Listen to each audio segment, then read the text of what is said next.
আসসালামু আলাইকুম ওরহমতুল্লাহি ওবারাকাতুহু।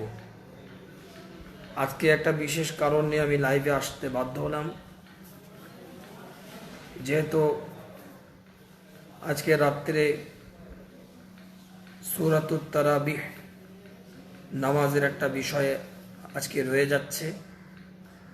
তো সেহেতু আমরা সকলে বর্তমান দেশের যে পরিবেশ পরিস্থিতি, সেই পরিবেশ পরিস্থিতির দিকে লক্ষ্য করে আমরা সকলে বাড়িতে সূরা তারাবিহ হিসাবে কিংবা সম্ভব হলে তেমন হাফেজ সাহেব থাকলে ঘরের যারা মানুষ আছেন তাদের মধ্যেই জামাত করে তারাবি পড়ার চেষ্টা রাখবো ইনশাল্লাহ।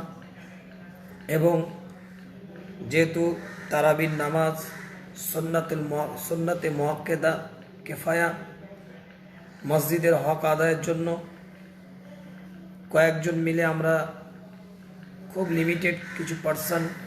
লিমিটেড কিছু ব্যক্তিবর্গ মিলে আমরা সূরা তারাবি মসজিদে আদায় করব। 5 থেকে 7 জন ম্যাক্সিমাম। সরকারি নিয়মতান্ত্রিক অনুযায়ী গ্যাদারিং করব না, জনবহুল্য এলাকা বাড়াবো না, জনসংখ্যা যুক্ত জায়গা আমরা করব না, যেহেতু সুন্নাতে মুআক্কাদা কিফায়া। তো সেহেতু আমরা তারাবির নামাজ কয়েকজন মিলে মসজিদে আদায় করব এবং বেশিরভাগ সকলে ঘরে আমরা নামাজ আদায় করব তারাবির। পরিবেশটা আমরা বর্তমান পরিস্থিতির দিকে লক্ষ্য করে আমরা সকলে এদিকে খেয়াল রাখব, সরকারের আইনকে আমরা সম্মান দেব।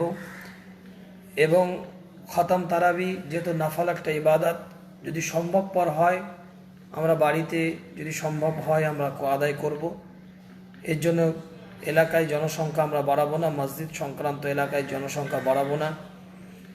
সুন্নাতে মুআক্কাদা কিফায়া সালাতুল তারাবির জামাতের সহিত নামাজ আদায় করা, সেহেতু আমরা কয়েকজন মিলে আদায় করব, আবার বারবার বলছি, এবং আইনকে সম্মান আমরা দেব ইনশাআল্লাহ। ওয়া আখির দাওয়ানা আলহামদুলিল্লাহ।